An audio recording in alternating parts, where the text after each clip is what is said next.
এবং শিক্ষিকা এবং শ্রোতাদেরকে স্বাগত জানাই। আমি আজ যে বিষয়টি নিয়ে আলোচনা করব তা হলো needs and barriers of inclusive education in India, অর্থাৎ ভারতে এই অন্তর্ভুক্তিমূলক শিক্ষার কি কি প্রয়োজনীয়তা এবং তার প্রতিবন্ধকতা রয়েছে তা নিয়ে। এটি একটি অত্যন্ত গুরুত্বপূর্ণ বিষয়। তো অন্তর্ভুক্তিমূলক শিক্ষা কি, এই বিষয়ে যেহেতু অনিশা পূজা আলোচনা করে নিয়েছে, সুতরাং আমি সরাসরি অন্তর্ভুক্তিমূলক শিক্ষার্থী কারা এই বিষয়ে চলে আসছি। অন্তর্ভুক্তিমূলক শিক্ষার্থী হলো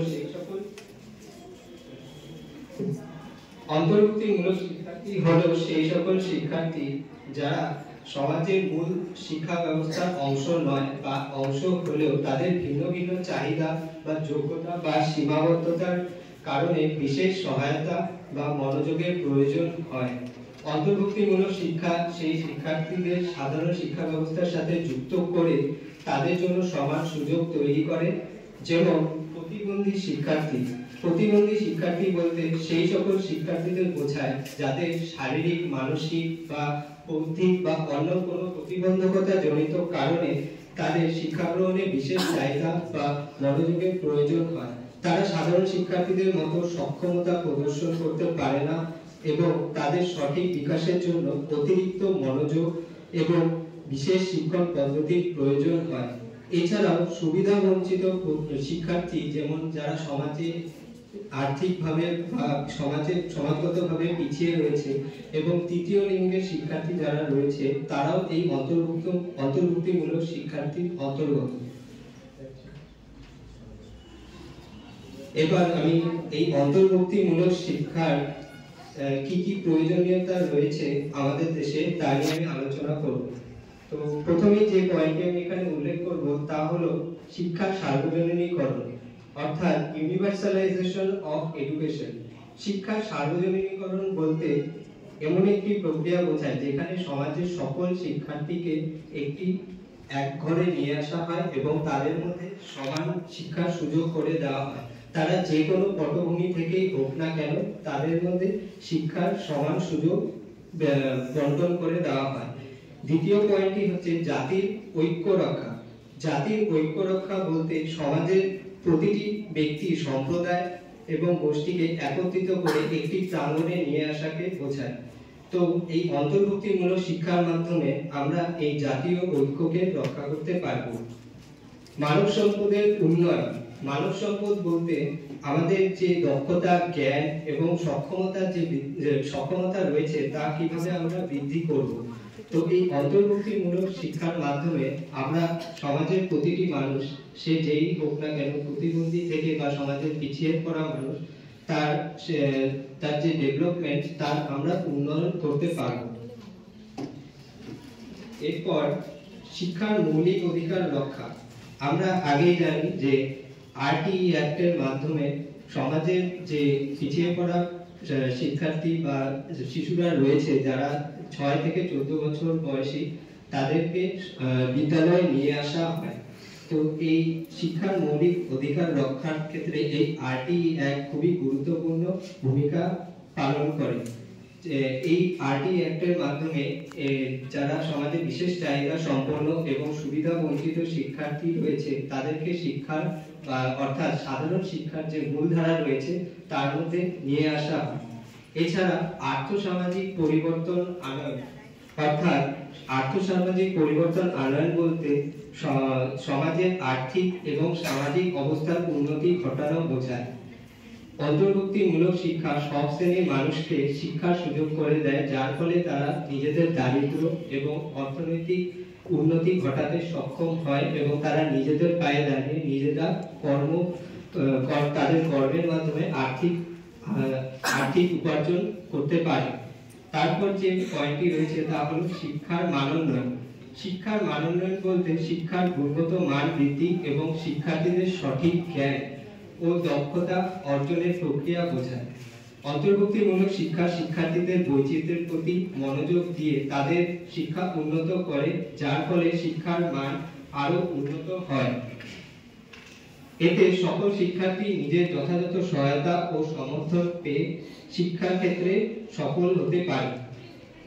তারপর মানসিক স্বাস্থ্যের উন্নয়ন। মানসিক স্বাস্থ্যের উন্নয়ন বলতে শিক্ষার্থীদের মানসিক সুস্থতা ও সঠিক মানসিক বিকাশ এর কিভাবে আমরা উন্নতি ঘটাতে পারবো। এছাড়া এই অন্তর্ভুক্তি শিক্ষার মাধ্যমে সামাজিক, মানসিক এবং শারীরিক বিকাশের সুযোগ আমরা কিভাবে এই অন্তর্ভুক্তিমূলক শিক্ষার্থীদের প্রদান করতে পারবো তাকে বোঝায়। প্রতিভা ও দক্ষতার সঠিক বিকাশ। প্রতিভা ও দক্ষতার সঠিক বিকাশ বলতে প্রতিটি শিক্ষার্থীর মধ্যে যে সুপ্ত যে দক্ষতা রয়েছে, যেমন কেউ ছবি আঁকতে, গান করতে বা আবৃত্তি করতে পারে, তাই এরকম অন্তর্ভুক্তিমূলক শিক্ষার্থীদের মধ্যেও রয়েছে। এটাকে আমরা কিভাবে তাদের মধ্যে থেকে ফুটিয়ে তুলতে পারবো, তাই এই অন্তর্ভুক্তি শিক্ষার মাধ্যমে আমরা করতে পারবো। এছাড়া রয়েছে শিক্ষকদের দক্ষতা বৃদ্ধি। অন্তর্ভুক্তি শিক্ষার মাধ্যমে আমরা শিক্ষকদের মধ্যে যে দক্ষতা রয়েছে, যে অন্তর্ভুক্তিমূলক শিক্ষার্থীদেরকে কিভাবে তাদেরকে সমাজের মূল শিক্ষা ব্যবস্থায় নিয়ে আসতে পারবো, তা আমরা শিক্ষকদের পর্যাপ্ত প্রশিক্ষণ দেওয়ার মাধ্যমে করতে পারবো এবং তাদেরকে কিভাবে সেই অন্তর্ভুক্তিমূলক শিক্ষার্থীদেরকে শিক্ষাদান দিতে হবে, তাদেরকে উপযুক্ত যে উপকরণ রয়েছে সেগুলো কিভাবে পরিচালনা করতে হবে সেগুলো সম্পর্কে প্রশিক্ষণ দেওয়ার মাধ্যমে আমরা করতে পারবো। এবার ভারতে অন্তর্ভুক্তিমূলক শিক্ষা। তো ভারতে বহু আগেই অন্তর্ভুক্তিমূলক শিক্ষা প্রতিষ্ঠিত হয়েছিল। আমরা জানি যে 1983 সালে মুম্বাইতে প্রথম যে শ্রুতি প্রতিবন্ধী রয়েছে তাদের জন্য একটি বিদ্যালয় প্রতিষ্ঠিত হয়। তারপর ধীরে ধীরে 1987 সালে অমৃতসরে যারা দৃষ্টি প্রতিবন্ধী রয়েছে তাদের জন্য একটি বিদ্যালয় প্রতিষ্ঠিত হয়। এছাড়া ভারতীয় সংবিধানে 1949 সালে সমতা এবং সুযোগের অধিকার স্পষ্টভাবে উল্লেখ করা হয়েছে। সাধারণ বিদ্যালয় অন্তর্ভুক্ত করার প্রক্রিয়া 1994 সালে গুরুত্ব পায়। এই স্কিমের মাধ্যমে প্রতিবন্ধী শিশুদের জন্য সাধারণ স্কুলে শিক্ষার সুযোগ প্রদান করা হয়, যাতে তাদের সাধারণ শিক্ষা ব্যবস্থায় তাদের স্থিতি নিশ্চিত করা যায়। এটি রাজ্য সরকারের শিক্ষা বিভাগ এবং এনজিওর মাধ্যমে বাস্তবায়িত হয়। আমরা উল্লেখ করতে পারি যে আইইডিসি অর্থাৎ inclusive education for disable children মূলত সাধারণ স্কুলে শিশুর স্থায়িত্ব নিশ্চিত করার দিকে লক্ষ্য রেখে কাজ করে, বিশেষ স্কুলে নয়, যাতে তারা কার্যকারী স্তরে যোগাযোগ ও দৈনন্দিন জীবনে দক্ষতা অর্জন করতে পারে। অর্থাৎ একজন অন্তর্ভুক্তিমূলক শিক্ষার্থী কিভাবে একটি সাধারণ বিদ্যালয়ে তার সহপাঠীদের সাথে কিভাবে মেলামেশা করবে বা তাদের সাথে কিভাবে শিক্ষা গ্রহণ করতে পারবে, তাই হচ্ছে এই আইডিসির মাধ্যমে আমরা করে থাকি।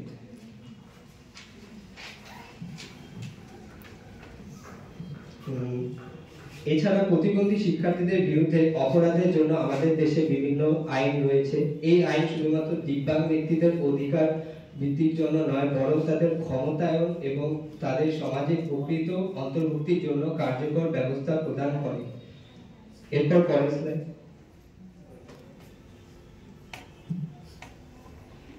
অন্তর্ভুক্তিমূলক শিক্ষার বাধা।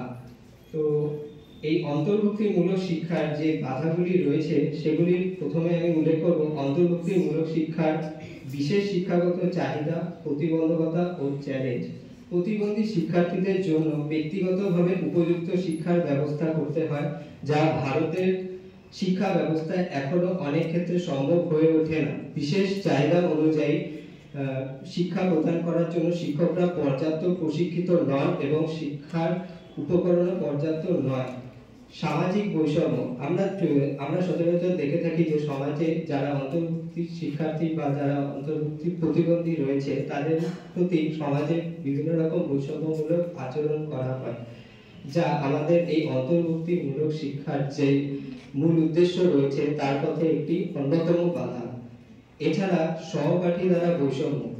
একটি সাধারণ বিদ্যালয়ে যারা অন্তর্ভুক্তিমূলক শিক্ষার্থী যারা ভর্তি হয় তাদের প্রতি যখন সহপাঠীরা যদি কোনো বৈষম্যমূলক আচরণ করে, যেমন তাদের পাশে বসা বা তাদের সাথে কথা না বলা বা তাদের প্রতি যদি তারা ঠিক মতো মেলামেশা না করে, তখনও এই অন্তর্ভুক্তিমূলক শিক্ষার যে মূল উদ্দেশ্য রয়েছে তাও ব্যাহত হয়। শিক্ষকদের মনোভাব। আমরা অনেক সময় দেখি যারা অন্তর্ভুক্তিমূলক শিক্ষার্থী রয়েছে তাদের প্রতি কোনো শিক্ষক উদাসীন মনোভাব পোষণ করে, তাদেরকে ঠিক মতো তারা যত্ন করে না বা তাদেরকে বোঝার চেষ্টা করে না। এইরকম শিক্ষকদের মনোভাব যদি থেকে থাকে তাহলে তা অন্তর্ভুক্তিমূলক শিক্ষার ক্ষেত্রে বাধার সৃষ্টি হতে পারে। বিদ্যালয়ের সমস্যা। বিদ্যালয়ে যথাযথ অবকাঠামো অর্থাৎ টয়লেট, সহায়ক প্রযুক্তি, প্রশিক্ষিত শিক্ষক না থাকলে অন্তর্ভুক্তিমূলক শিক্ষার যে মূল লক্ষ্যগুলো সেগুলো অবশ্যই ব্যাহত হবে। যোগাযোগের অসুবিধা। শ্রবণ, দৃষ্টি এবং ভাষাগত যারা প্রতিবন্ধী রয়েছে তাদের সাথে যদি প্রশিক্ষিত শিক্ষকরা যদি না থাকে কোনো বিদ্যালয়ে, তাদের সাথে তাহলে সঠিক মতো যোগাযোগ বা কমিউনিকেশন করা সম্ভব হবে না। এর ফলে তাদের যে অন্তর্ভুক্তিমূলক শিক্ষা যে মূল উদ্দেশ্য রয়েছে তা ব্যাহত হবে। এরপর রয়েছে উপকরণ ও প্রযুক্তিগত সমস্যা। বিশেষ শিক্ষার্থীদের জন্য বিশেষ উপকরণের প্রয়োজন, যেমন যারা হচ্ছে দৃষ্টি প্রতিবন্ধী তাদের জন্য ব্রেইল বই এবং শ্রবণ সহায়ক যন্ত্র, কম্পিউটার সফটওয়্যার ইত্যাদি নানা রকম উপকরণ প্রয়োজন হয়। এখন যদি একটি সাধারণ বিদ্যালয়ে, অর্থাৎ আমাদের বলতে গেলে ভারতের প্রায় অধিকাংশ বিদ্যালয়ে এরকম এখনো হয়ে ওঠা সম্ভব হয়নি এগুলো প্রোভাইড করা, তাই তা এখন বর্তমানে অন্তর্ভুক্তিমূলক শিক্ষার যে একটি বাধার অন্তর্ভুক্তিমূলক শিক্ষার বাধার একটি অন্যতম কারণ। শ্রেণীকক্ষের সমস্যা। শ্রেণীকক্ষে অন্তর্ভুক্তিমূলক শিক্ষার্থীদের যদি পর্যাপ্ত বসার মতো ব্যবস্থা যদি না থাকে এবং শিক্ষকদের সহায়ক উপাদানের অভাব হলে অন্তর্ভুক্তিমূলক শিক্ষা বাস্তবায়ন করা কঠিন হয়। এছাড়া পাঠ্যক্রমের সমস্যা রয়েছে। একজন সাধারণ শিক্ষক যে পাঠ্যক্রমে পাঠ করবে, একটা অন্তর্ভুক্তিমূলক শিক্ষার্থী কিন্তু সেই পাঠ্যক্রমে পাঠ করতে পারবে না, তার জন্য একটি বিশেষ পাঠ্যক্রমের প্রয়োজন বিদ্যালয়ে। এই অন্তর্ভুক্তি শিক্ষার মাধ্যমে সেই পাঠ্যক্রমের সংস্কার বা তার উপযোগী বিশেষ পাঠ্যক্রম প্রণয়ন করা যেতে পারে। এছাড়া প্রশিক্ষিত শিক্ষকের অভাব। শিক্ষকের বিশেষ শিক্ষা এবং অন্তর্ভুক্তিমূলক শিক্ষার বিষয়ে পর্যাপ্ত প্রশিক্ষণ না থাকলে তারা প্রতিবন্ধী শিক্ষার্থীদের প্রয়োজনীয় সহায়তা দিতে পারবেন না। শিক্ষা ব্যবস্থার সংগঠনের সমস্যা। শিক্ষা ব্যবস্থায় যথাযথ পরিকল্পনা ও সমন্বয়ের অভাবের কারণে অন্তর্ভুক্তিমূলক শিক্ষার প্রক্রিয়া সঠিকভাবে কার্যকর হতে পারে না। এছাড়া সম্পদের সীমাবদ্ধতা রয়েছে, অর্থাৎ একটি বিদ্যালয়ে, যেমন আগেই আমি বলেছি যে পর্যাপ্ত উপকরণ যদি না থাকে তা অন্তর্ভুক্তিমূলক শিক্ষার পথে বাধা হতে পারে। এছাড়া অর্থ ও প্রশিক্ষিত শিক্ষক অবশ্যই রয়েছে। প্রতিষ্ঠানের প্রধানের ভূমিকা। অন্তর্ভুক্তিমূলক শিক্ষার ক্ষেত্রে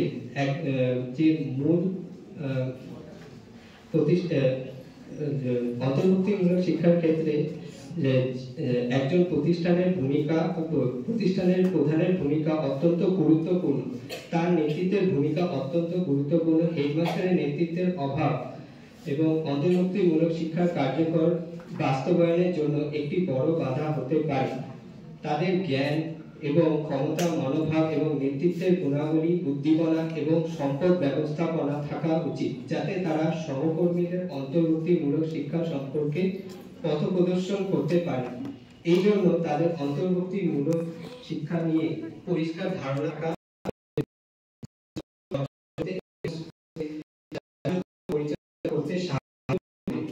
যখন শিক্ষকরা সমস্যার সম্মুখীন হন তখন তারা স্বাভাবিকভাবে হেডমাস্টারের কাছে সহায়তা চান।